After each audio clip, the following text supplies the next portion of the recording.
Okay, folks, let's get started. So, welcome everybody from. I think we've got people from all over the place, not just Coventry University, but I know we've got people from other universities in the UK and companies in the UK and people in other countries too.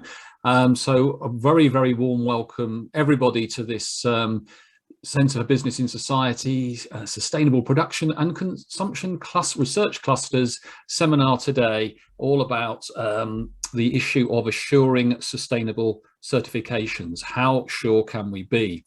This seminar was prompted by discussions that unfolded during the Food Symposium event we held in September 2021. Which prompted some lively debates about logos and certifications, which have become markers of trust in supply chains. Many consumers feel better because there is a reassuring logo on the product that they are buying. But should we be reassured? And what should we be reassured about? Now, this issue has come into sharp focus today because for those of you who've taken time to look at the Guardian website, may well have seen a headline that says, workers paid less than a minimum wage to pick berries allegedly sold in UK supermarkets, with a subheading of workers picking Portugal pickers picking berries ending up on the shelves of M&S, Waitrose and Tesco's, a little bit of name shaming going on there, allege exploitative working conditions. So on this very day, we have one of these big stories, one of these big exploitation stories hitting the news, naming supermarkets, and of course, bringing into question the whole process of certifications and standards, because all those supply chains will be subject to ethical and sustainable standards. So it's a wonderful day in that sense for us to be debating these things. And we are very, very fortunate to have three experts who've got wonderful on-the-ground empirical, Caroline, don't look so shocked, you are an expert, who have incredible on-the-ground real-life experience of dealing with these particular issues. We have Linda Lipparoni from South Africa, who has for over a decade now been leading the Wine Industry Ethical Trade Association, who do incredible work trying to ensure that wines produced in South Africa do indeed meet the right standards. And I've known Linda for all of those 10 years, I think, and I've got all kinds of inside information. So I know Linda's going to be incredibly informative, providing us with lots of nitty-gritty of the trials and tribulations of trying to raise standards. Fiona Humphries, in her previous job, worked on a process of developing a new ethical standard. Therefore, you know, all these things we hear about standards, we hear about certifications, there's all this language around it in terms of specifiers, specifications, standards, pillars, all kinds of things. What does all of this mean? Well, Fiona's going to tell us a little bit more about how these things get brought into being and what they're supposed to do. And Caroline has been working with myself and Jill for a number of years now through the Sustainable Cut Flowers project. Caroline has feet in different camps. Caroline, on the one hand, works, or indeed leads the NGO Women Working Worldwide, campaigning for women's rights in global supply chains. And in more recent years, she's been working for Flowers, who import flowers from all over the world and supply into supermarkets. So Caroline has incredible insights from different perspectives, which is pretty rare in this world, on how these kind of standards and certifications touch down at different parts of the supply chain. So we've got some wonderful speakers. And well, of course, we've also got a wonderful chair for all those of you. Sorry, Jill, to embarrass you in that way, but we welcome back Jill Timms, who deserted us last year by going off to Surrey and going back to sociology. But of course, Jill is still very much part of the work that we do in all kinds of ways. And it's my absolute pleasure now to hand over to Jill Timms, who's going to chair this session. And Jill will now say a little bit more and tell you all about how the session will be chaired and run. There you go, Jill. Thank you, David, and welcome to everyone. And thank you to CBIS and the Sustainability Cluster for inviting me back. It's great to see familiar people on the call, and also particularly for this topic to be involved. It's about 10 years ago now that I finished my PhD at London School of Economics on global supply chains and the rights of workers in those supply chains. And really interested in reflecting back about the changes since then. Those were sort of luxury goods supply chains to mega events, as well as to the horticultural and flower industry. So research that I have continued since, but we've seen since that time even more rise in these certifications, which for me are fascinating at this link between private and public regulation and where responsibility should lie. But we've also seen the continued criticism of such certifications as well. So continual issues and problems to be dealt with, some of which I'm sure that we'll hear about today. But I've been really fascinated by the more formalising of these, such as the UNFSS, the United Nations Forum on Sustainability Standards, sort of recognising the sort of global platform that these standards have now. And at the same time as that, of course, we've had the more recent changes. We've had our recognition of climate crisis and the sort of impacts that that has, but also the impact of COVID, which obviously depends on where you are in the world and what supply chains we're talking about. But one thing we can certainly say is that supply chains have never before been such a focus for public debate. And as well as that sort of focus, have never felt so many challenges because of that focus, but also what has the resilience issues that have arisen because of COVID as well. So I'm really looking forward to this. We have, as we've heard, panel members with such experience, but also really inside the certifications and on the ground as well. And so I'm not going to take any more of the time. We are going to have up to 15 minutes from each of our speaker. We will go through each of the speakers' talks first of all, and then we'll have a really good section at the end to be able to have some debate and discussions and questions to our speakers. You're welcome to put these questions, if you like, in the chat.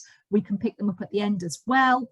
But we will be saving our discussion section till the end so we can all have as much interaction at that point. And I think the other thing is just please keep yourself on mute during the talks, apart from the speakers, of course, and then we will all be able to not miss a word. So without further ado then, I'd like to invite our first speaker, Linda.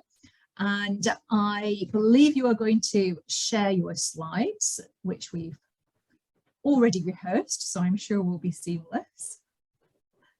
Thank you, Jill. Thank you, David. Let's just see if this works. We've tested it out and hopefully, can everybody see that? Perfect, Linda, thank you. Great. I just want to make sure that I move this to the side. So good afternoon, everybody, and just thank you once again for the opportunity. I think the issue of standards and certification and their impact on sustainability going forward is going to become increasingly important, and WITA's organization has certainly had to address some very challenging issues in our attempt to seek transformation within the wine industry. And so today I wanted to start off with the question, let's just make sure I can get there, is I want to say that people cannot work and live by certification alone, because I think it's really important to understand that certification alone will not lead to sustainability. And in fact, and I know David has done quite some work on this, our experience is that unless producers take sustainability, social sustainability, environmental sustainability, and ultimately economic sustainability very seriously as their primary strategic focus for doing certification, they actually battle. They are really challenged by, first of all, getting their certification and sustaining the requirements of that standard and certification. So it really is important for us when we are looking at certification to ask the question in any supply chain is, why are we doing certification? And indeed, is sustainability driving certification, or is certification driving sustainability? And so when I was thinking about the presentation today, I thought what I'd look at, given the WITA experience and challenges we've had, 10 enablers, which I think can make any certification scheme a transformative tool for sustainable change if these enablers are in place in supply chains. And the first one I want to look at is industry or commodity commitment to sustainability. Our experience is that if an industry as a whole does not leverage its producers in its supply chain and commit 100% to change, transformation, and sustainability, producers within that supply chain really battle to attain their certification. And indeed, if we look at the wine industry, we as a wine industry, we call it the WISE strategy, the wine industry strategic exercise. We have put ethical certification as one of our top priorities by 2025.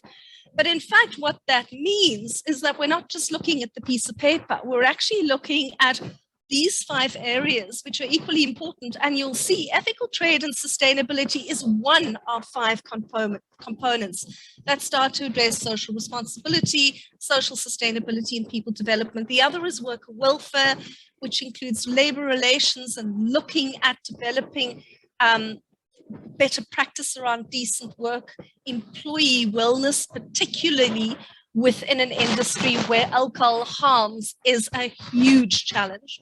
And of course, the issue of on-farm housing, leadership development, management, talent growing within the industry, getting what is predominantly a white male-led industry to open up to women and to people of color coming in is one of the key goals to transform that industry and see sustainable development going forward.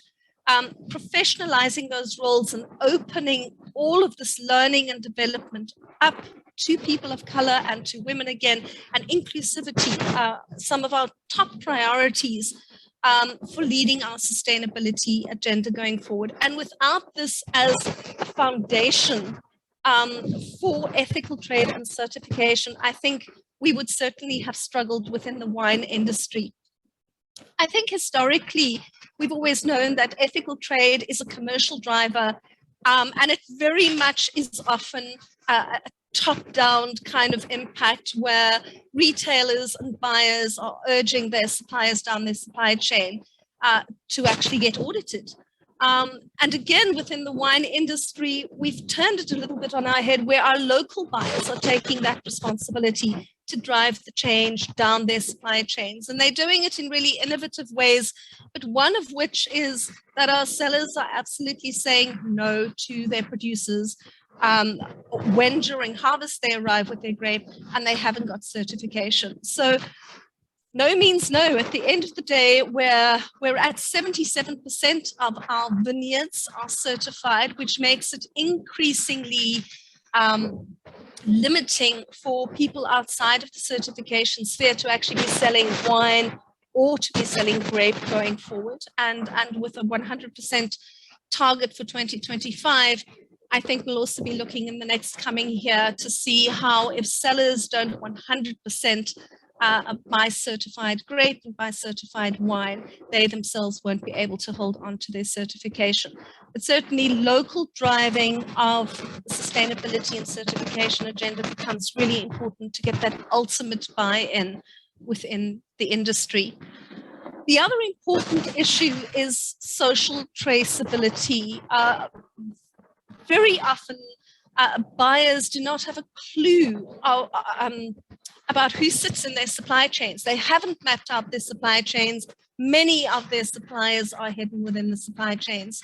What we have developed over the years is based on the integrated production of wine traceability system, is a social traceability system.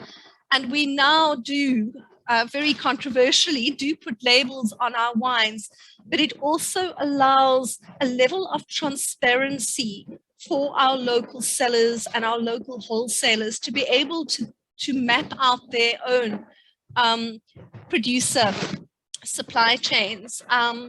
And quite a lot of the international buyers have started to make this a requirement, particularly in Scandinavia, for tenders going forward. I think it does talk to due diligence to ensure that your product, and particularly wine, is fully audited and fully certified. Essentially know where to hide ultimately once you've introduced social traceability into your social program. Agriculture as a whole has had many challenges within South Africa. Poverty, underdevelopment, our minimum wage still isn't what it needs to be in terms of measurement up to living wage standards. But one of the key issues that we found is when auditing workplaces is that you cannot look at a workplace of agriculture separate from agricultural communities. And so it's very important that apart from looking at worker accommodation, you start to work very closely with farm worker communities to ascertain the quality of life that they lead, to look at housing, to look at possibilities for social development, and to start to get sellers and their producers involved in development projects. So any certification going forward really needs to start to look at increasingly things like land rights, community development, in addition to the worker accommodation that we've traditionally looked at. We run quite a number of programs in this regard because we believe that the audit is not the be-all and end-all. And so really importantly, we encourage our producers to get involved in their communities, not just in terms of charitable causes, but also in terms of looking at community welfare issues, look at alcohol abuse, and I'll talk about the women's issue just now, but also the levels of violence, domestic violence, violence against women and children that do happen within these communities often. And so the industry as well is committed to looking at social work facilities, welfare programs that can start to address not only poverty levels, but can start to address wellness as a whole for farm workers. Putting women first is ultimately, I would argue, one of the key challenges that we face. And I would argue that you really need to understand the commodity that you are certifying. We're looking at agriculture and we're looking at wine, and wine is a seasonal commodity. The majority of our farm workers, seasonal workers as well as contract workers, are women, and they suffer very many exploitations in all forms, social exploitation, workplace exploitation, economic exploitation. We've gone through quite a lot of review in terms of really understanding how auditing needs to lend itself more to creating conducive environments where you can allow women to start to talk about the issues that are facing. And we actually argue that, in fact, the audit is just not sufficient. It doesn't allow sufficient time for women to open up. It doesn't allow for trusting relationships. And therefore, focusing on women as part of a longer term remedy is really one of the strategies that we started looking at last year, to get women really involved through various training, but also capacity building and wellness programs. And often when you look at an audit report, even though you haven't necessarily focused on specific women's issues like violence against women policies, breastfeeding, maternity leave, very, very specific issues that women might face, you are going to see trends in an audit report that speak to the vulnerabilities of women.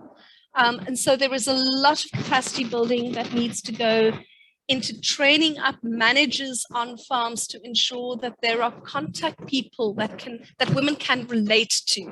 Our experience is that not even a grievance procedure works because women just do not feel comfortable to ever talk about their experiences and their grievances to men. And so you don't have any kind of reporting happening. You really need to have a completely different way of working with women and opening up safe spaces for women to be able to share their experiences. And this typically does not happen within certification schemes and within auditing. I'm just aware of time, so I'm going to rush through this. I'm keen on the questions. It's about 3 minutes left, Linda. Thank you. The other area is multi-stakeholder vigilance. We work very closely with trade unions and with NGOs, and they are eyes and ears on the ground.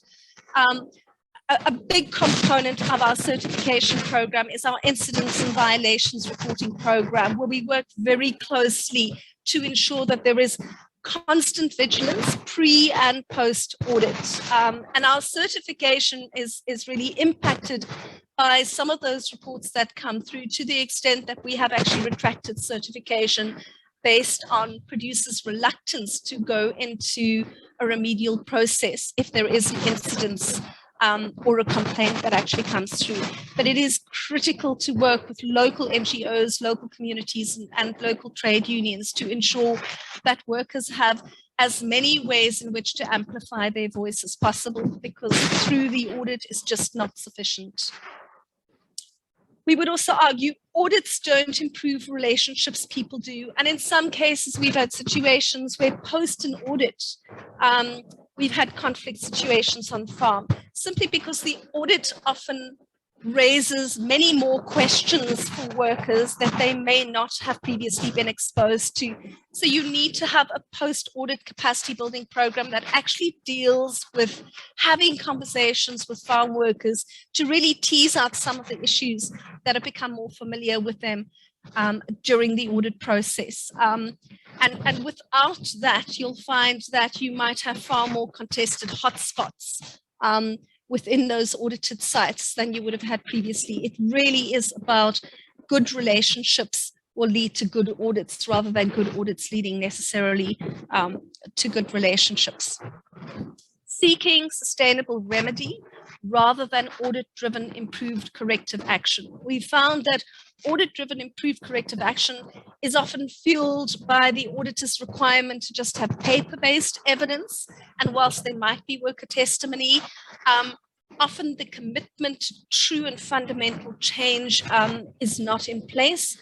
So we would argue certain fundamental labor and human rights cannot be enabled through audit due diligence processes alone. You need to have other capacity building processes in place to ensure that enabling rights like freedom of association, particularly rights like women's rights that are really misunderstood in many cases, rights around tenure and land issues that often fall outside of a workplace audit can be discussed in social dialogue conversations. This isn't a tick box exercise, and we need to go back to the UN human rights principles for business, or business and human rights, that look at protecting those rights, respecting those rights, but also having a remedy in place.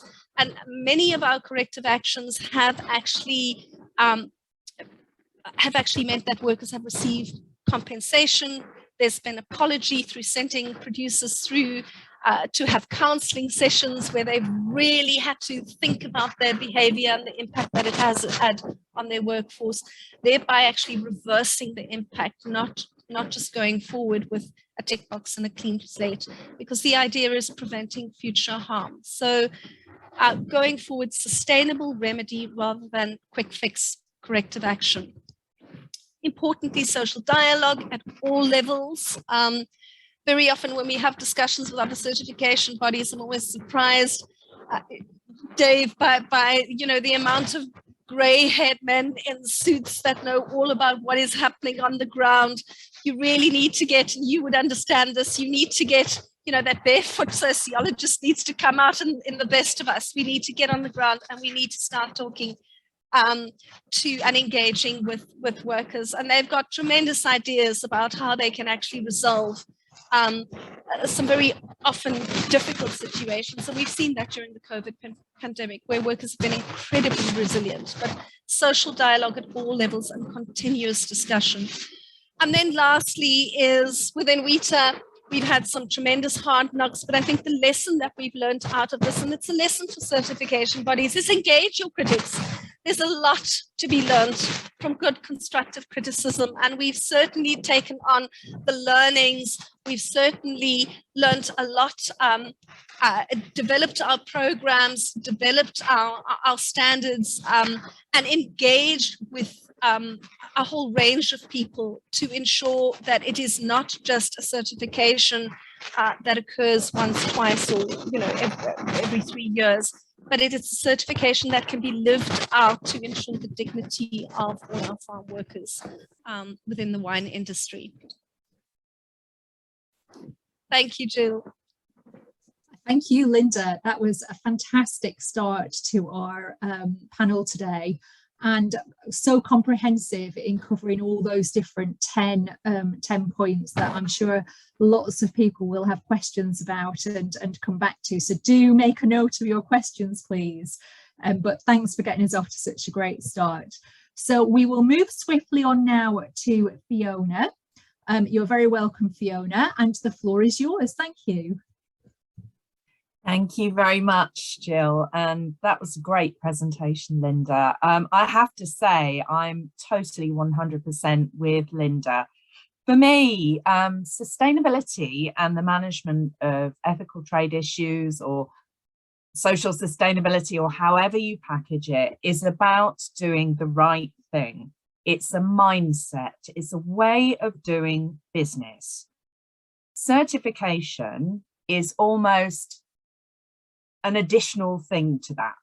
And what I mean by that is that sustainability is about doing business the right way all the time, even when somebody isn't watching, like an auditor. And certification is the thing that confirms that you're doing the thing the right way on a day in time. But as a business, doing the right thing all the time is what you're trying to achieve through a sustainability program.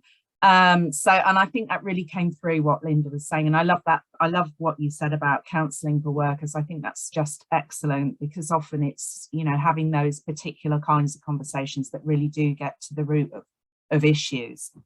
So I'm going to talk to you now about my experience of working for an organisation called BRCGS, who are better known for food safety, the food safety standard. They were the first food safety standard to achieve recognition by the Consumer Goods Forum against their benchmark.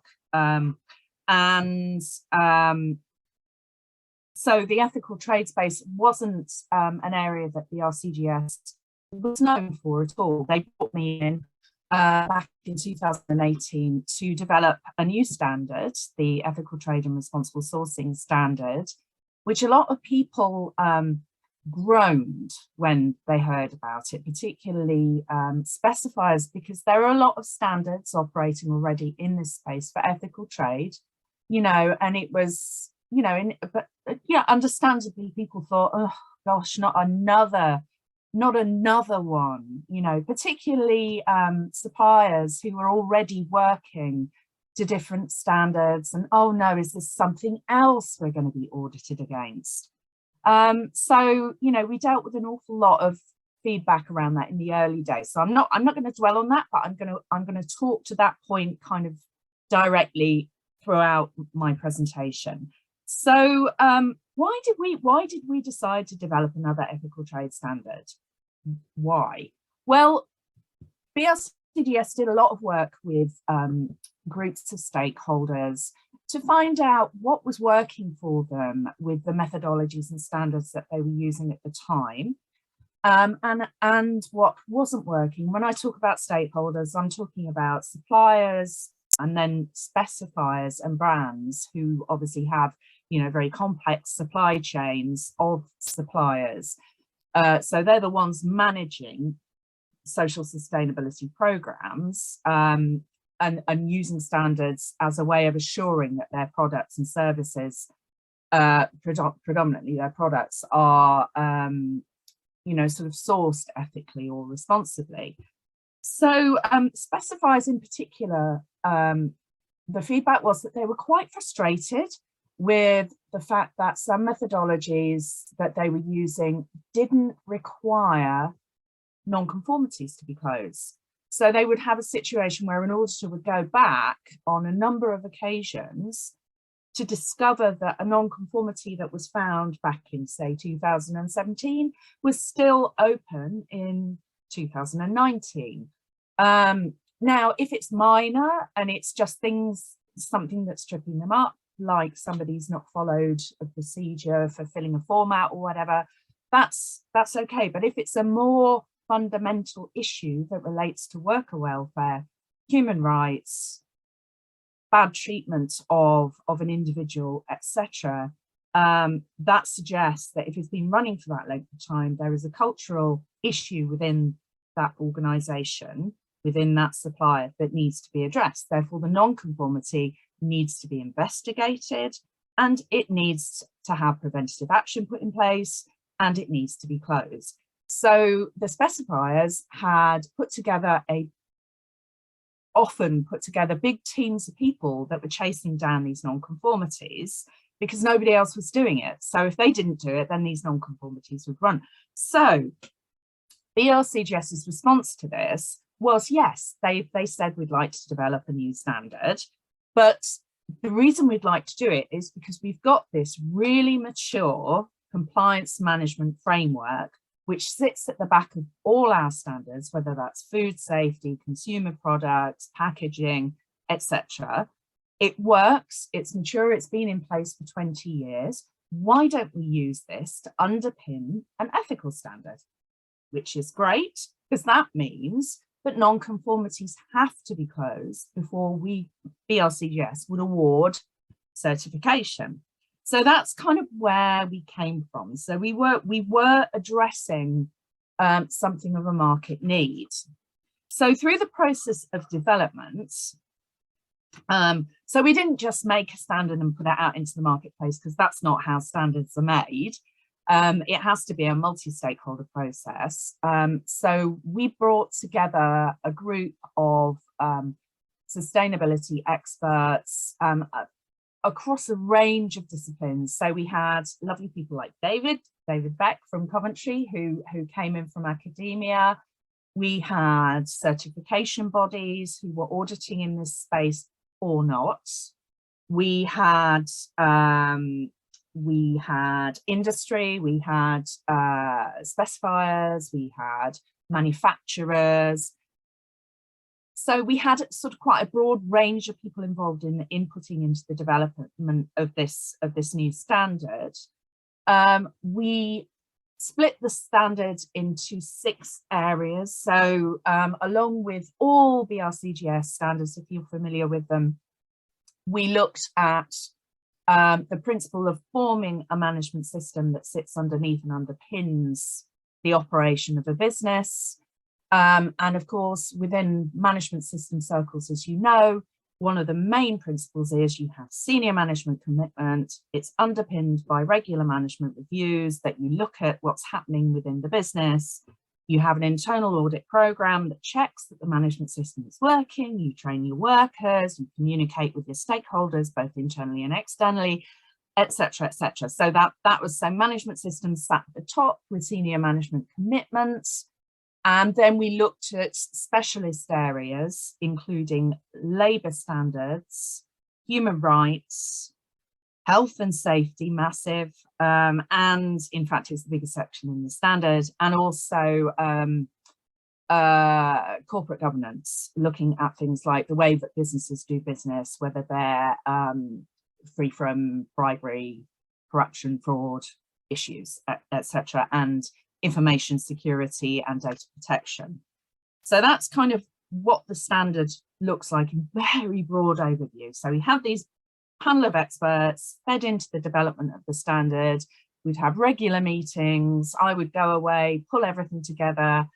Then we'd have another meeting to review what we'd done. And then when we got to a point where we were really comfortable with what we've developed so far, and that includes the audit protocol as well. So when I say audit protocol, I mean the way that auditors audit the standards, so that is in effect standardized as well. So once we've got this big document sorted out, and I should say that whilst we were developing this big document, we were also using the Consumer Goods Forum Sustainable Supply Chain Initiative benchmark every step of the way. And the benchmark essentially sets the best practice for all social sustainability standards in this area. So we were trying to make sure that we aligned with that with a view to looking towards getting the benchmark in the future. So we have that kind of element going on as well. So we had this big document.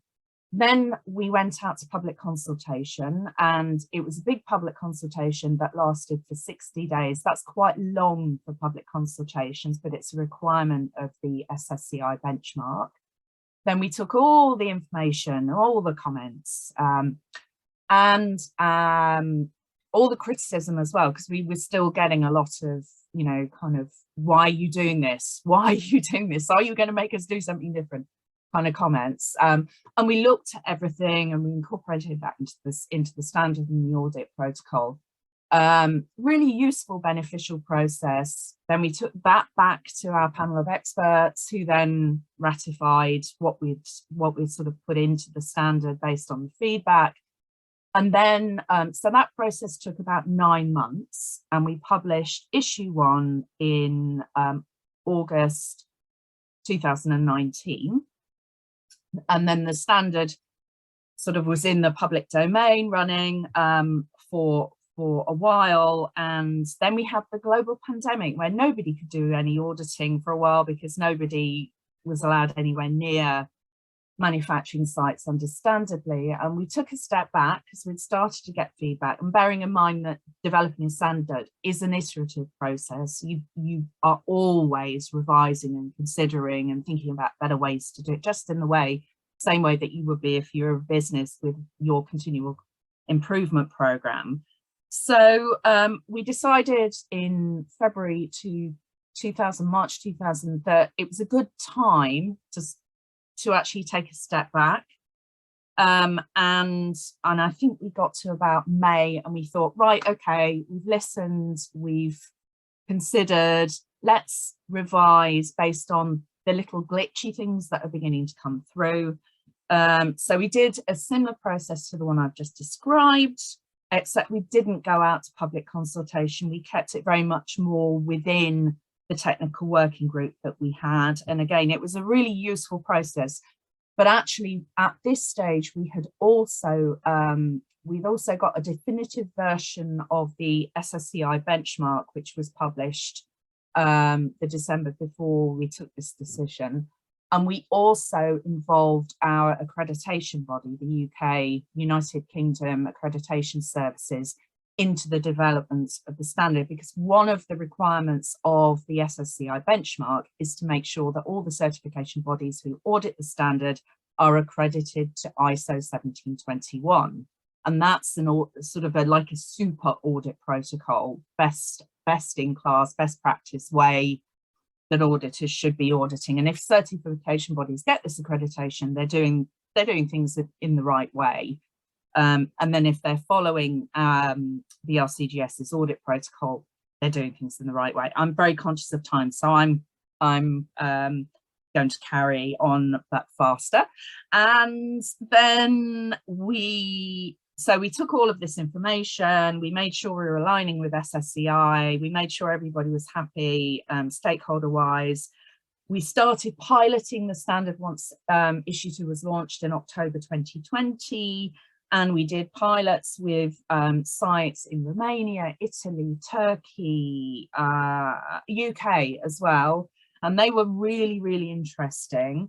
We also engaged with UCAS on an accreditation pilot for 1721 accreditation for the certification bodies. And we also applied for our formal recognition against the SSCI benchmark. So what happened at the end of all of that? Well, we were the first standard to achieve SSCI recognition against our standard and audit protocol. So we were the first in the world to do this. No other standard had achieved that in December 2020 when I moved on from the RCGS. So that was a really lovely sort of end to my time at the RCGS. It's a really hard process. You know, they do not take prisoners at the Consumer Goods Forum when you're going through this process. It's robust and they want answers for everything. We'd also launched the accreditation pilot with the CBs. That's also incredibly robust. So what am I trying to say? So I suppose what I'm trying to say, why is this standard different? Well, the mature compliance management program that we didn't have to do a huge amount of adaptation for the ethical program because the structures, the compliance management structures were in place.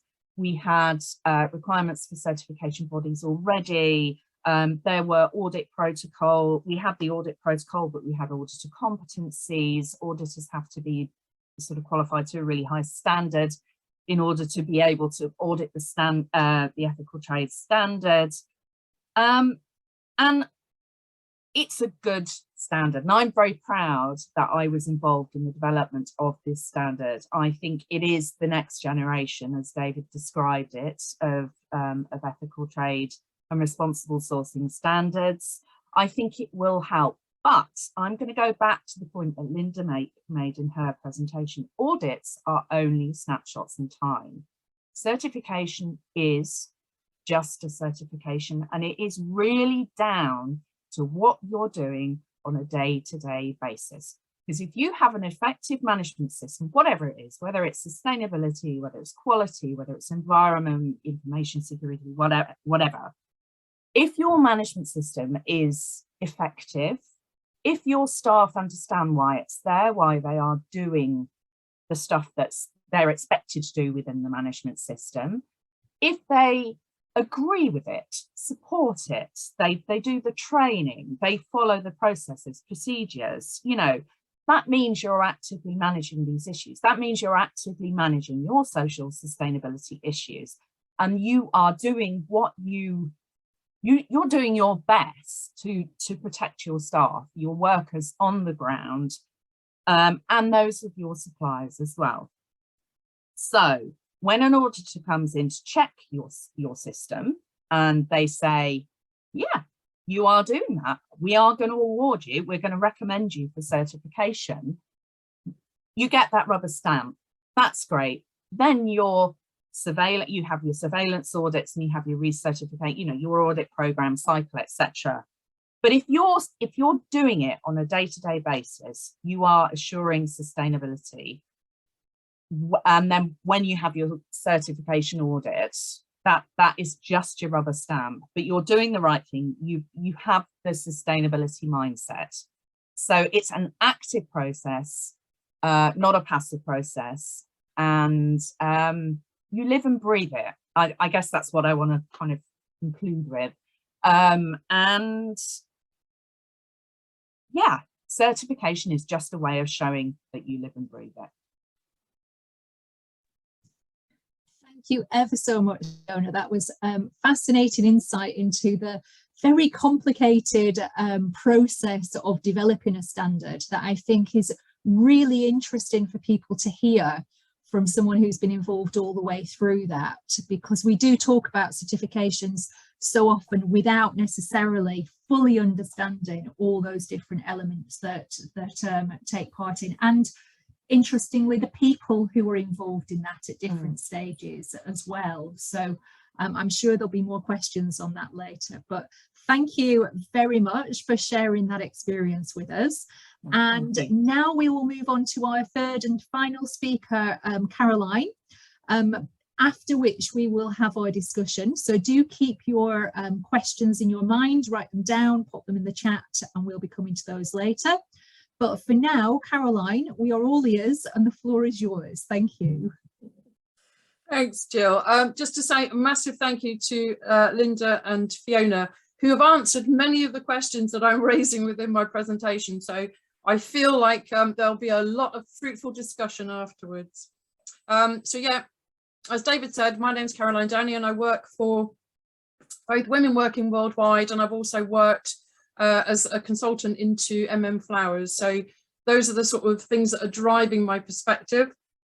And I just need to say that for me, it was very difficult in order to put together a presentation. And as I've said here, I'm not sure whether they are tools of control or protecting workers' rights. And I would say that over the last few years, obviously, there have been huge changes in the way that workers are protected. And I'm particularly interested in diving much more deeper into the wine trade and finding out about Linda's So the next slide, please. So I was asked to touch on, I know Linda's covered this as well, why women, and obviously across the world, and this is from World Economic Forum, and they are doing some work over the last few years looking at the gender gap. And as you can see, we're moving backwards. So on a global level, it's going to take around about 136 years to close the overall gap. And personally, for me, I don't have that time. So that's why I work within it and trying to push it forward. Next slide, please. So very touched on by Linda again, a lot of the issues that women face, in particular, I'm drawing on here from the flower supply chain. But also, these are the issues that women are facing constantly across the supply chain and across the world. Obviously in different levels in different countries, obviously, but as I've just put in there, but even in the UK, which is a well-regulated and certified and legislated country, that in 2015, 54,000 women lost their jobs because of pregnancy discrimination. So it's across the board, but in particular, obviously, the issues that we were facing within the flower industry were issues around sexual harassment, gender bias in recruitment, but the fact that their work was lower valued, that there were gender-based violence issues, and in particular that has risen tremendously during the COVID pandemic. So those are issues that we're dealing with, that, you know, women's voices or voices of workers per se are not represented in decision making, but in particular women. As Linda has already mentioned, there's a lack of access to land and finances. They've got multiple caring responsibilities. There's some really interesting work on how women are invisible in data collection, in particular things around PPE, that the PPE is designed specifically for men. So there are issues around health and safety for women in the workplace. And again, that they lack those training opportunities in order to take them from those lower paid areas up into the higher paid management or supervisors. So I think for us in particular, we were talking about the fact that there are 70% roughly of women in flower supply chains working in the fields, in the farms, and that's what's missing a lot of the time from certification. So it was really good to hear that being mentioned within Linda's presentation. Next slide, please.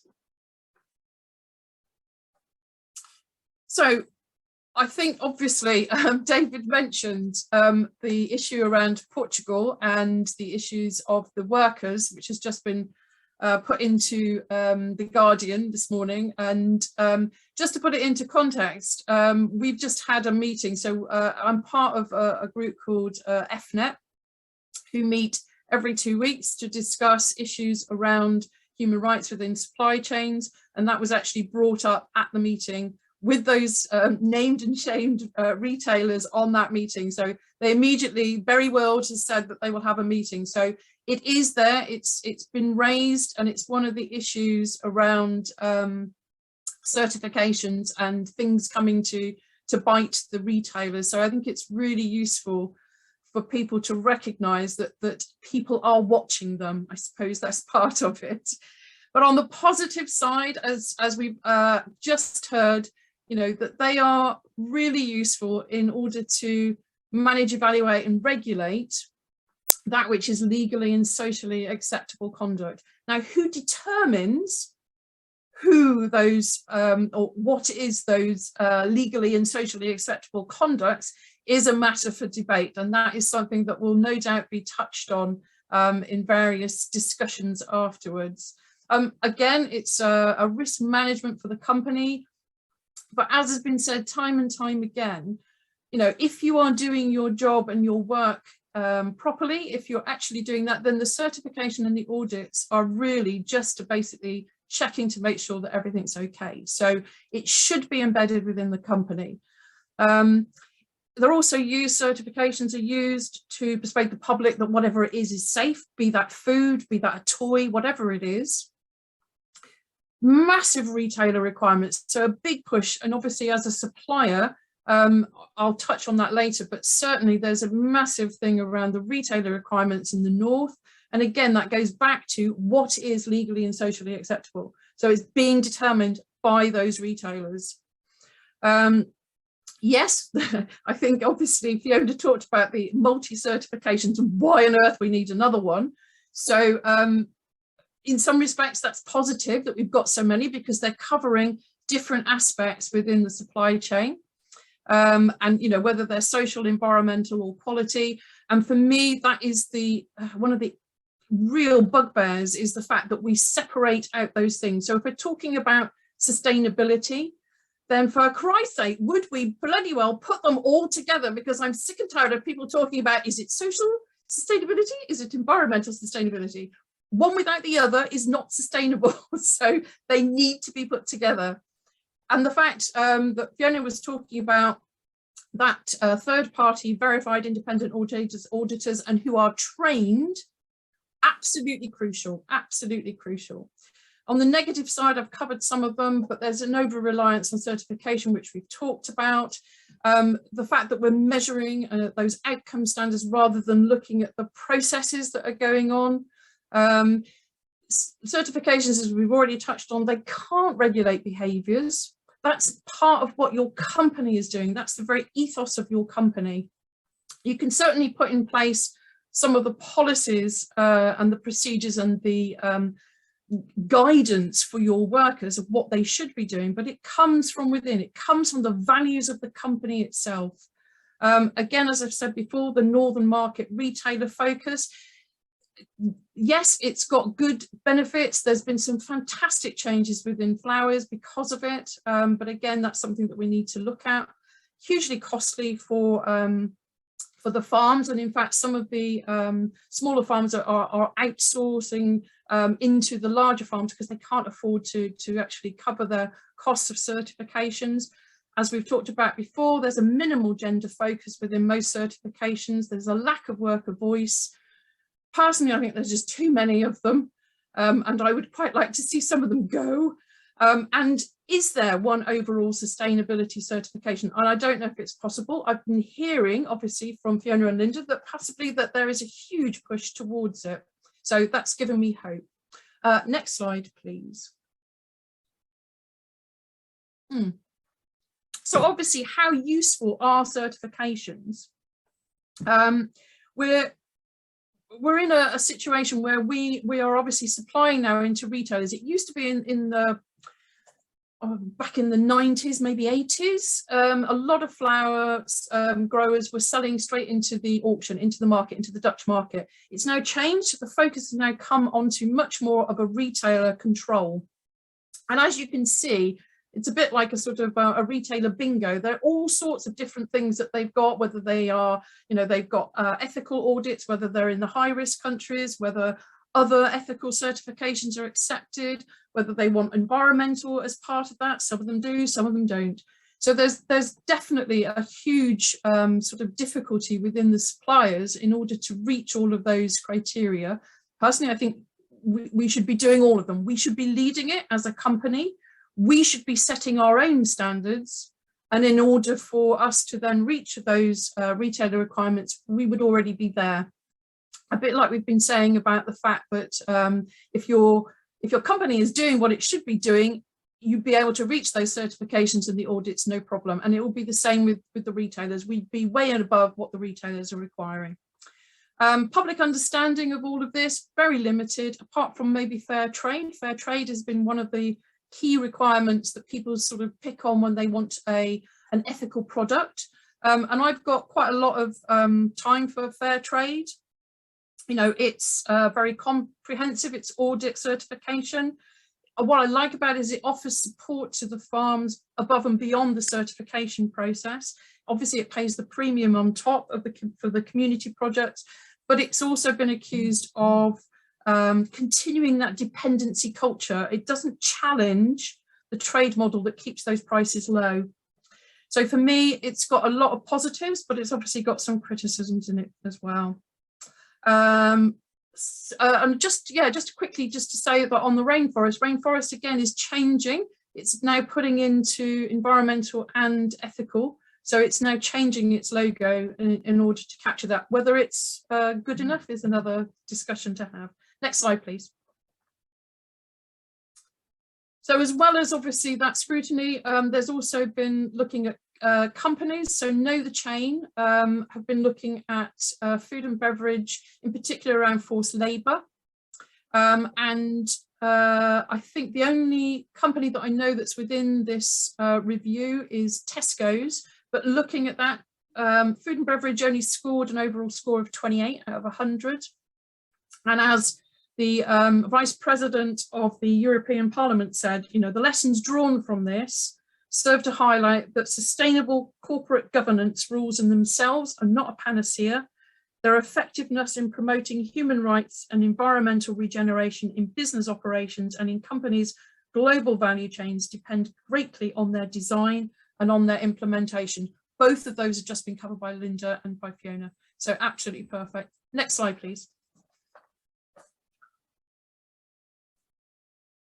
And again, there was a very much a public focused condemnation of a lot of the retailers. So obviously Behind the Barcodes launched in 2018, trying to mobilize the power of the consumer, the power of people to help end some of these issues. And what's been really interesting is that because of things like the Portuguese exposure today, is that a lot of retailers are now pushing right down into the supply chain, into the suppliers, for them to own that human rights due diligence, which I totally agree with. You know, as we've said before, it's about embedding it within the culture of the company. I would like to see it as a human rights and environment due diligence, because obviously I'm all for knitting all of those things together. So next slide, please. So going forward, I think there is a real need to map some of the existing certifications and standards. So a lot of work's been going on in FSI around flowers. So we've been looking at the basket of certifications to see where they overlap and where they differ. So I think that's a really important piece of work. So we've just joined FSI, so that's really good. Again, there needs to be retailer agreement and alignment on what we need to do. Either that, or as I say, that we as a company or any company who's supplying into retailers needs to take it by the scruff of the neck and actually decide themselves, these are the criteria that they want, this is the highest level that we want, and hopefully everything will fit underneath it. So again, basically doing the right thing. They need to improve though, and whether it's us that needs to improve or it's the retailers, but certainly there were no green marks on that Oxfam chart. So none of those retailers have scored highly on the human rights due diligence at all. There needs to be an agreement on what on earth sustainable means and what certifications give that assurance. And I think one of the issues is that we've got so many different logos that cover so many different things. And I think that there needs to be an agreement on what sustainable is. So I know that there are some people that are really pushing for grown in the UK, which is great. It might mean that there's been reduced air miles, but is it lower in carbon? Is it lower in emissions? You know, and who's checking the labour rights? So all of those sorts of things, there needs to be a real discussion about that. And hopefully with the setting up of a UK covenant around horticulture, that would be really useful for us to get to grips with. And as I said, the logo for the public to know that what they are purchasing is sustainable, or a series of logos so that people can actually decide. That worker voice, which people have talked about, and gender, they have to be an essential part of the audits. And that can be those old, which I think we talked about, so the social dialogue, or it can be new technologies such as the picture up there, which is of Ann Wider, which was the program that we used for mobile phone technology for people to phone in, a really quick and easy way to gather information from workers. So that was good. Fiona talked about that auditor training. There needs to be consistency across certifications and audits, because we just, you know, one auditor goes in and puts an NC on a farm, goes to the next farm, or another auditor goes and the same issue but isn't audited, it's not an NC. So there needs to be consistency. Collaborations between NGOs and companies, and Linda touched on that. I think that there is a lot of opportunity for companies, suppliers and retailers to learn from NGOs for the work that we've done on things like theory of change and monitoring, evaluation and learning. Some of those issues don't even touch the sides in companies. All they're interested about is the profit and making sure that shareholders get their money. So I think there's a lot of learning, cross-fertilization there. And I don't think certification is in its own right going to change anything. As I say, it needs to be from the heart, from within, but also legislation within those countries in order to enforce that company reporting. It has to be made legal and it has to be made enforced. So I'm all for the hard line on that one. And that's I'll end on that firm line and I will stop there. Fantastic. Thank you ever so much, Caroline. And that draws an end, a firm line towards our speaking.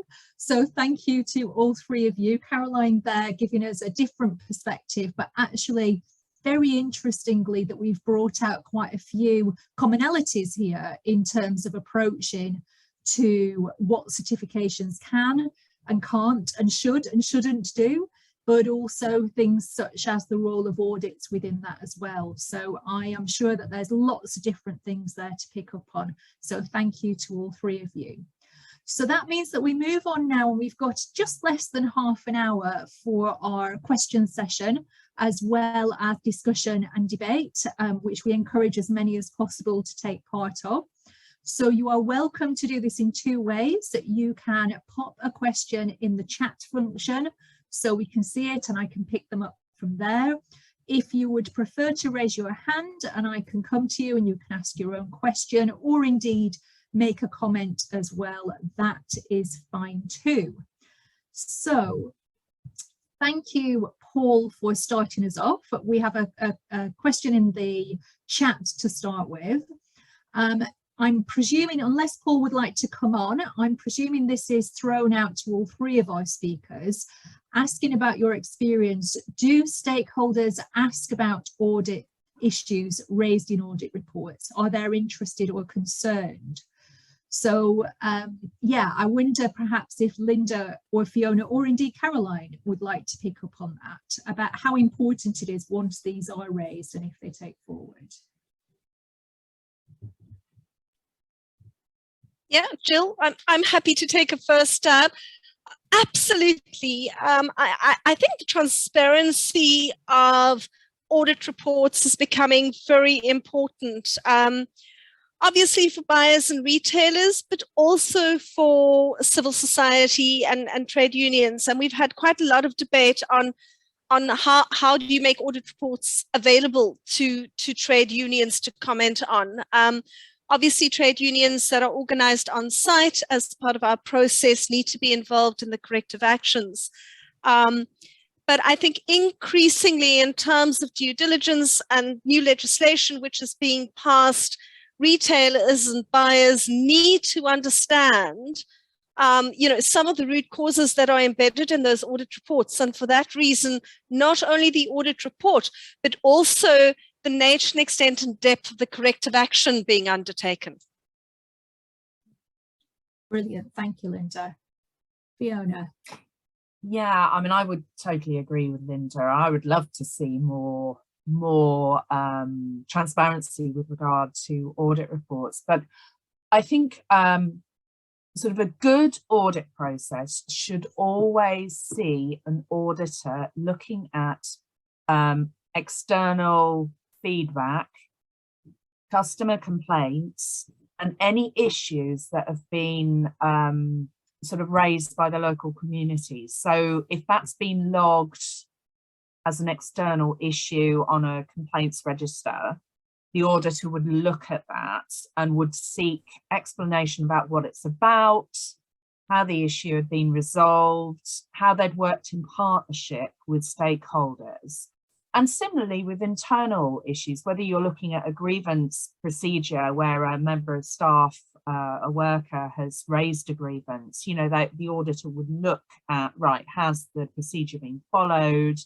Has it been adequately investigated? In the same way you'd look at customer complaints.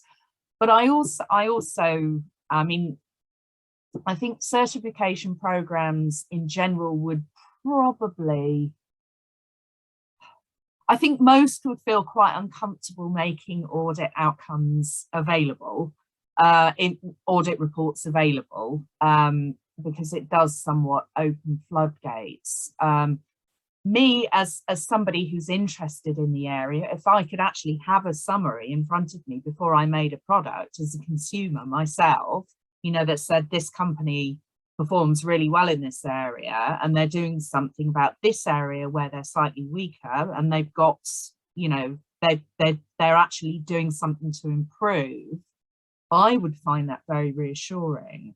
But I think we've got a way to go. I think it's going to need somebody like the UN or a, you know, sort of like a big umbrella organization to bring in some kind of program where that might happen, so that it's fair and equitable, you know, kind of across all parties involved, I guess.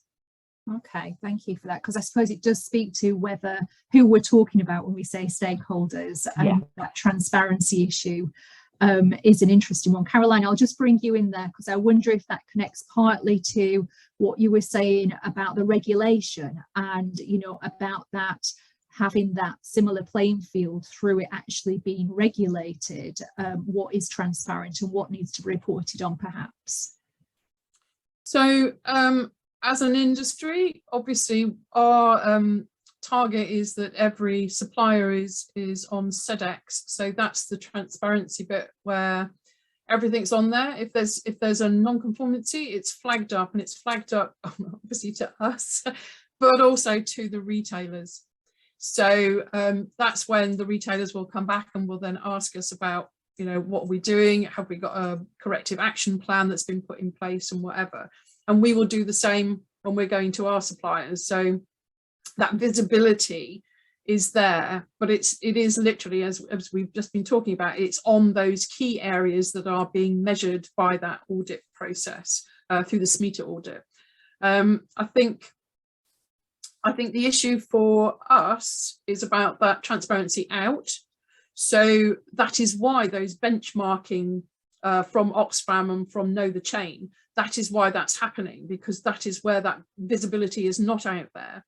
Unless as a consumer, I would then purchase. So I will look for what I consider to be a sustainable business. So I'll be looking for a B Corp. So that is what I would be looking for. So it's an understanding. So I understand that. If I go down to, you know, I don't know, the local supermarket and ask someone, you know, do they, when they're buying flowers, are they looking for the sustainability mark or the fair trade or whatever? I think most of them would look at me with a bit of a confusion. So understanding the market and understanding that transparency and where it is and who it's going to is absolutely crucial for me, but whether it's crucial for everybody, I'm not sure. I think that's a good point. I think I have tried that in different settings as to ask different people what this actually means, or is there anything there? And you're right, it's information for a certain number of people in certain settings, and it brings in quite a few questions about the role of the consumer in this. However, our questions are coming thick and fast. I have Shantanu for your question next, and then we'll go to Hussein. Shantanu, thank you. Yeah, hi. Thank you. Yeah, it's a very interesting topic, and my question is about these too many certifications on different issues. And I can imagine for food it's very difficult, you know, food traveling many miles and so forth. But for wine, it's a bit more simpler, I think, because the wine is grown basically from the region where you are buying the wine from. And I'm wondering how, for wine, as Linda mentioned, that some Nordic countries have these certifications for good practices on the labor issues. And I'm wondering how are customers really looking at that? Because for wine, I know it's common to have organic wine, is very common, but are customers really recognizing the fact that also they want to buy wine that is produced, from farms where labor practices are very well commended? And how do retailers or even restaurant associations feel about that? Because for wine, they're not just retailers, but even restaurant bodies may be buying the wine. And one thing that they probably think when they buy the wine is that, okay, I mean, would consumers like it, or would they be willing to pay some more money for that, right? So I'm a marketing professor, so I'm thinking a bit on that angle. But I think this is a very fascinating thing to look at, in terms of, are people willing to pay, or how do they recognize certification for fair labor practices also, in the instance of wine, for example? Thank you for that, Linda.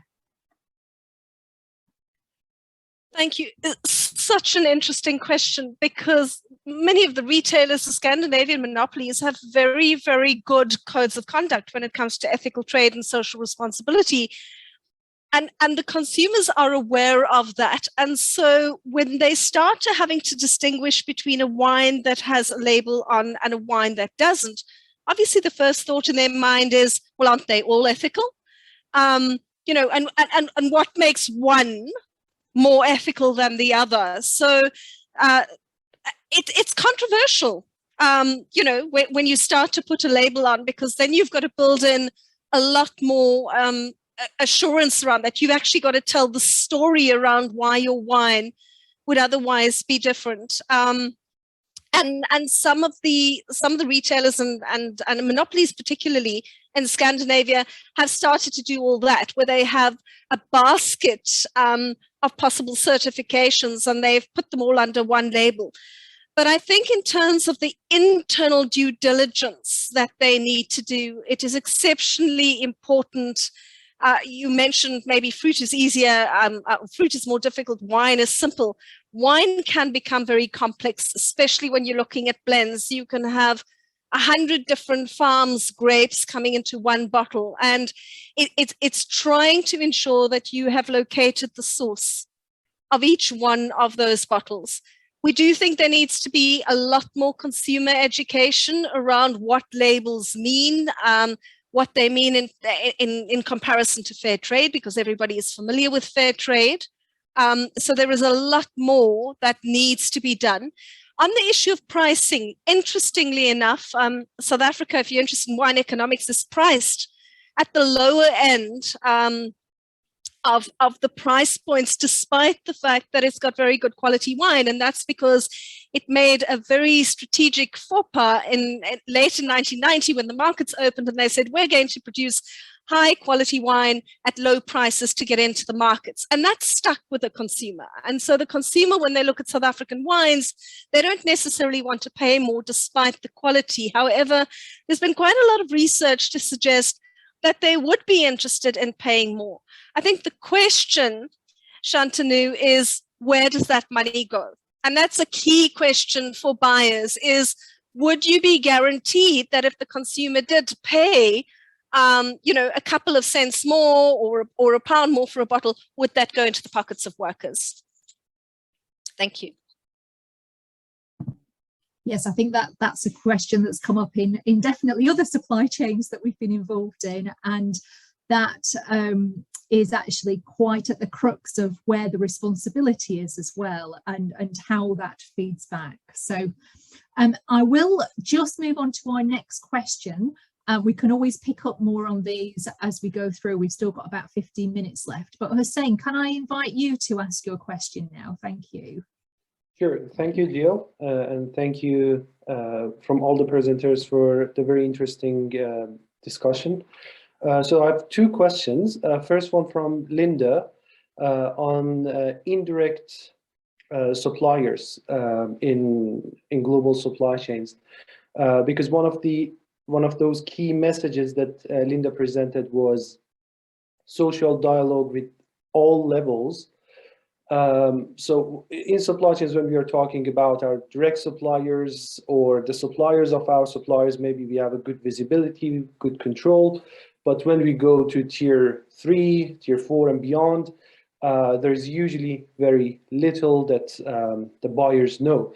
So my question here is, how do you think we can bring those indirect suppliers around the table and have a discussion with them, and how to increase our visibility and control over those indirect suppliers, which might be located in a very remote area. And then the second question from Fiona or Caroline is about the audits. So I was wondering to what extent when we're designing these standards and certifications, do we incorporate the announced versus unannounced audits? Because the reason I'm asking this question is that I've seen a couple of cases and examples that when there is an announced audit, the factory or the organization that is being audited, they arrange everything as if it looks perfect, and then when the auditors go away, everything goes back to normal, which usually includes exploitation of women and other issues that were mentioned. So to what extent that's the audit being announced or unannounced is seen in the standards that are being developed? Thank you. Thanks for those questions. Perhaps if we take the first one with Linda first then. Thank you.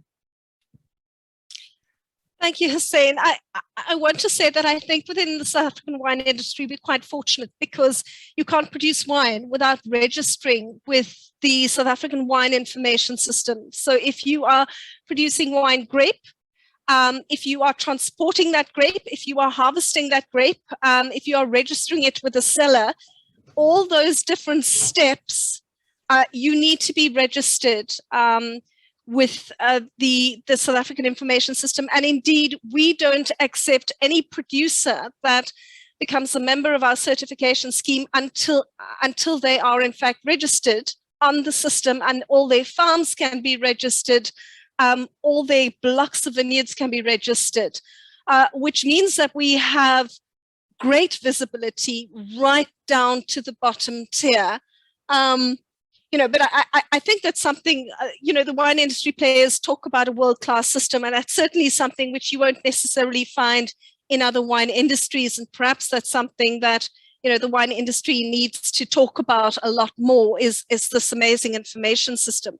But talking to, indirect suppliers, covert has helped a lot.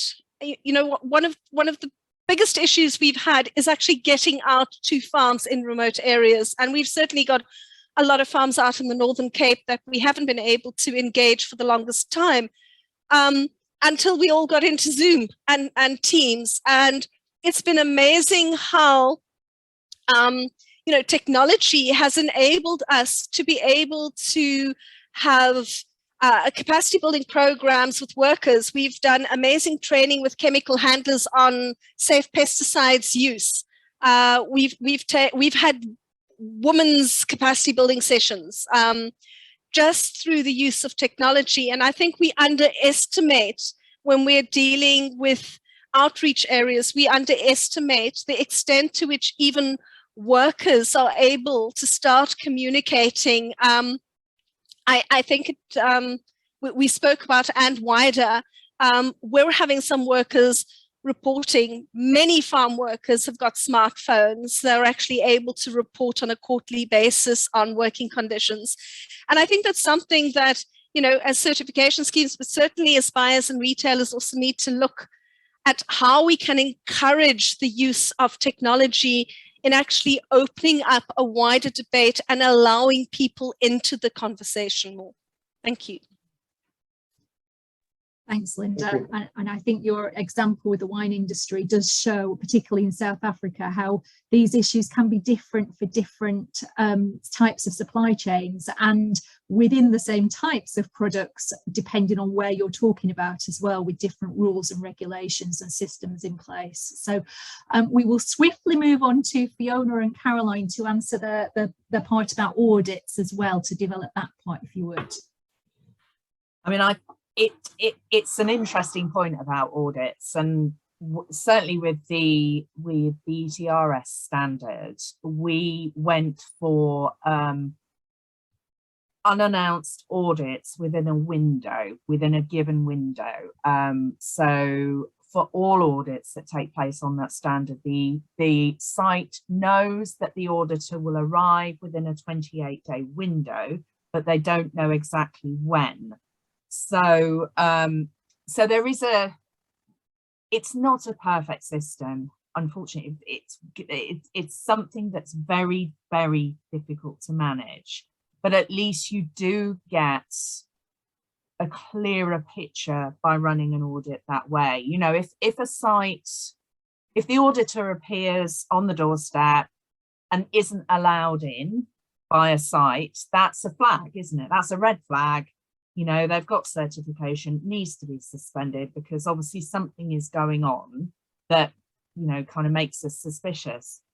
If the auditor isn't given any, if the site isn't given any notice and the auditor arrives, they haven't got time to get those double books out, you know, that capture working hours. They haven't got time to kind of prep people and coach people.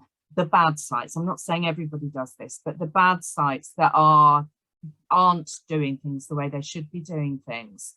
I mean, I will say there was an instance, no system is perfect. There was an instance in the UK that was reported from a fashion retailer, from a fashion manufacturer. Fashion manufacturers in a part of the UK who were in a cluster in a city, who actually set up a WhatsApp group, and when they saw a stranger who might be an auditor going into the area, they would get onto the WhatsApp group and say, by the way, we think there's an auditor in the area, you need to be really mindful if they're coming to you. So these were competitors, but they joined this WhatsApp group. So of course, when the auditor, when the auditor announced themselves, you know, all the whitewash that could be used by unethical companies was immediately put in place, you know, and the people that shouldn't have been on site because they've been working for like 18 hours previously were all rustled out the back door. So if a site is behaving unethically in the first place, they will find ways around audits, whether they're announced or unannounced. But I agree, unannounced audits are really the way to go, because you do get the truest picture. Thank you. Thank you. Caroline?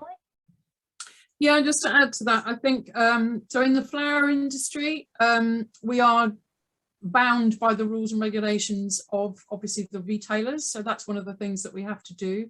So it has to be a semi-announced. So going back to that sort of time frame within which the auditor can actually go in. So it's always a semi-announced. If there's any change in that, we have to get permission from the retailers. So in particular around COVID, obviously there was an issue around the fact that there were controls that were being put in place on the farm. So they needed to know when that person was coming. So it relaxed a little during COVID. And the certificate, as I said in my presentation, the certifications that were required are determined by the retailer, and also who the auditors are. So we have a list of approved auditors that we are allowed, or the farm is allowed to bring in. So as I say, it's very much controlled by the north, by the retailer at the moment. But yeah, so yeah, big area. Yeah, absolutely. So I'm just going to stay with audits just for a second, because we've had a question in the chat Linda, I wonder if you could address that just very briefly, just on terms of the sustainable remedy from the audit reports, just to say a little bit more about that. Yes, so the difference between remedy and corrective action is that corrective actions are often shorter term interventions that the company would need to undertake in order to address closing off the audit. Remedy for us is where you start to need behavioral change, which often takes a longer time, and where you need to look at restoring relationship, and this could take years, you know, and so it's not even a longer term corrective action. It's about ensuring that, you know, people's dignity are restored, that relationships are restored, and that behavior change. You spoke earlier about, very often it's about mindset, and abuse is based on bad behavior that you just can't switch on and off by, you know, by signing a commitment to, you know, behave better in the future. And so the remedies are often requiring intervention. It often doesn't come from internally. It often does require mediators to assist. It often requires social workers or assistants or some form of capacity building to address both healing on the community and the worker side, but also address behavior modification, adjustment, and then that healing process to take place. And that's what we mean by remedy. It happens often in cases where you have physical harassment, in cases where women suffer abuse, and we have to get counseling in over a longer period of time, issues where whole families have been displaced and evicted, and are then put back onto farm. It could potentially happen in a forced labor case where you just can't remove entire extended families because there aren't sufficient safe houses to house them. And so that's what we essentially mean by remedy. Okay, that's incredibly helpful. Thank you very much. Now, Alex, who had a question, has had to dash off to teach. However, looking at his question in the chat, I think we can take the last two questions sort of together, because Alex is asking us about that trust element of how we can trust these certificates. And we have Lahandi, who is asking about the role of consumer education.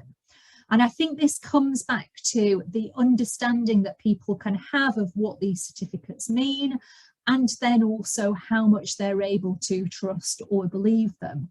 And one thing that I've been fascinated by over looking at certificates over a long period of time now is what a difference there are between certifications. I mean, listening to Fiona, Linda, and you, Caroline, today about the different elements involved in some of the audits and setting up certifications and the bodies involved is so incredibly, so much work and so many layers, compared to some certifications that could well be very simplified versions of more as a code of conduct that that you pay a scheme to belong to and then get the logo. So let's just take it back to the role of the consumer then. Who is it that should be educating the consumer, and how is that going about so that they can trust and know which ones to trust? Thank you. And each of you, I'd love an answer from briefly. Yeah, absolutely. I will be brief. The role of educating consumers. Well, I think it's the scheme, the certification programs role, really. And what I have to say on that is schemes like the Forest Stewardship Council, it took them somewhere in the region of about 25 years to really get into consumer consciousness. Similar time frame for other marks like Rainforest Alliance and Fairtrade as well. So it's expensive. I think we have a march now, though, in terms of consumer consciousness. I think consumers are very much more aware, and they are basing consumer, purchasing decisions on information that they're finding. So I think, schemes schemes need to be proactive about this. If they really want their marks to be used in this way, I mean, I have to say that the scheme that I worked on at the RCGS was not consumer facing, and there was never an intention whilst I was there that consumers would use it as a way of differentiating products. But if they were to go in that space, then that's, you know, that's a consumer education program, that's marketing, you know, you've got to put marketing effort behind that, and that, you know, and that is an expensive process. But if that's what you want your mark to do, then that's what you need to do, you know. So yeah, that's okay. Thank you, Fiona. And Linda, if I come to you just for a last word from yourself before Caroline. For me, what's important is that the consumer isn't going to trust any scheme. I think we've got to work as a collective. I think there is a role for the retailer, the buyer, the scheme, as well as workers and NGOs and trade unions to come together. When we see people working as a collective, and where we see that there has been measured change and we could tell those stories, I think that's when the consumer will be ready to actually trust in certification schemes once again. That's a very strong point. Thank you, Linda. And Caroline? Yeah, took the words right out of my mouth. Absolutely. I think the issue is that we've got a rising consciousness within the consumer, which has been exacerbated by, or improved, or whatever, by COVID, because they've actually realized the difference in the supply chain. But there's also, for me, the big one is the climate change. So there's been a lot of change within the youngsters, and the fact that they're actually questioning things now and really digging into what do people actually mean by that, and really going in and saying, actually, this is not acceptable. We want a change, and particularly we want a change around climate change. And that is the issue. So the climate crisis is going to be overriding a hell of a lot of the things. And you're totally right. It needs to be a collective, through the retailers, through the certification people, through the NGOs, through the unions, etc., etc. So all of those need to be part of that. So yeah. Fantastic. Thank you very much. And I think that is a great note for us to end on, because within this meeting, we have already been bringing people together from these different elements, but we just need to continue these conversations. I could listen to and take part in these debates all day, but I would like to thank everyone who has taken part, everyone who's contributed to the chat. Sorry if we didn't get exactly to all of the points, but we've squeezed as much as we can in for this time. And so thank you to everyone. Dave, I didn't know if you wanted a last word on the fact, but I also thank you for inviting us all. Thank you. Sorry, Jill, can I just, sorry, David, just to interject. I'm more than happy, and I'm sure Fiona and Linda would be, to answer any of the questions that are in the chat, and we can just, you know, give that back to people if that's useful. That would be incredibly useful. I think most of them by now are comments and reactions to that, so please do have a look through. We managed to pick up on so much, and I can see from those comments how engaged people have been, and all the thank yous that are coming through as well. So I'm sure that people will be following how this debate continues, and definitely we need to keep talking. Thank you. Wonderful. Well, Jill, thank you so much for your wonderful sharing, so flexible and nurturing of our wonderful panelists and indeed the audience. Thank you to everybody who's still here, and to the other 20 odd who've had to dash off to do other things. It's been the most spectacularly intriguing session, and it's just great to get information, you know, from people who are at the coalface, you know, or working with this stuff day in, day out, and having to adopt different stakeholder perspectives in order to deliver and to try and change the world for the better. So thank you to all three of our panelists. You've been every bit as good as I hoped you would be. So thank you for actually managing to achieve that this time of year. It doesn't apply to you, Linda. You've got a nice time of year. And maybe we'll bring you all together again sometime for part 2, because I think this could go on forever. So everybody, thank you so much for coming along and participating. It's been absolutely fantastic. Thank you, and have a great afternoon.